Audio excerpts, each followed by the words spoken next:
80 countries have supported Ukraine's territorial integrity at a peace summit in Switzerland over the weekend. It comes just days after Russia laid out fresh conditions for a ceasefire. But is the war in Ukraine any closer to ending? That is always the key issue. Ukraine's ambassador to Australia, Vasyl Miroshnichenko, joins us now from Canberra. Mr. Ambassador, good morning.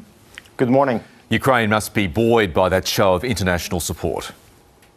Yes, it was a very important gathering of over 90 nations, and 80 have supported the final communique, which reaffirmed Ukraine's territorial integrity and sovereignty. And that was a path towards achieving comprehensive, just and sustainable peace for Ukraine. As you know, three major issues were discussed there, including radiation and nuclear safety, food security, as well as the return of the Ukrainian prisoners of war, as well as all those abducted Ukrainian children who are now in Russia.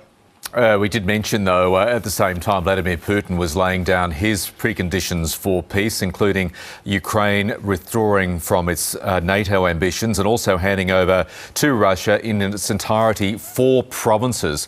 What does Ukraine say to that? Russia has called for a surrender, basically. And let me just explain to you what actually is happening by describing a situation when somebody breaks into your house, kills your son, rapes your wife, and then is offering you life in exchange for living in your house forever.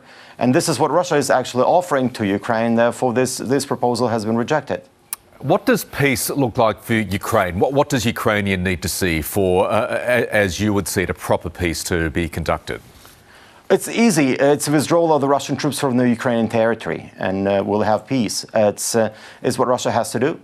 How close are we to achieving that goal, or at the very least achieving an end to hostilities, in your view? It's still a long way ahead, and it's important to demonstrate unity. And I'm very thankful to Minister Bill Shorten that he went to Switzerland to attend the summit. And it was a very important commitment of Australia to helping Ukraine achieve peace on its terms. And of course, now it's a matter of Ukraine's ability to be able to defend itself from the Russian attacks. But you know, the gathering that we've had in Switzerland is a way ahead, because nobody can weaponize food, and we have called on Russia to actually provide the clear export of food from Ukraine, but also nuclear safety, where Russians are keeping the largest nuclear power plant as a hostage, and therefore there was a call on Russia to release it and to have it operated by Ukraine. And beyond that, and finally, beyond this summit, what more does Ukraine want? What more does Ukraine need from the international community?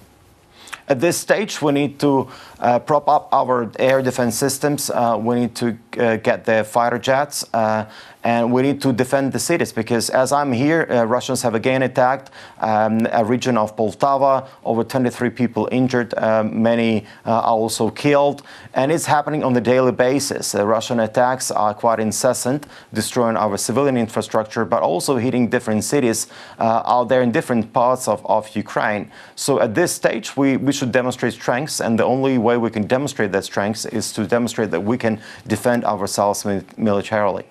Ukraine's ambassador to Australia, Vasyl Miroshnichenko, really appreciate your time this morning. Thank you.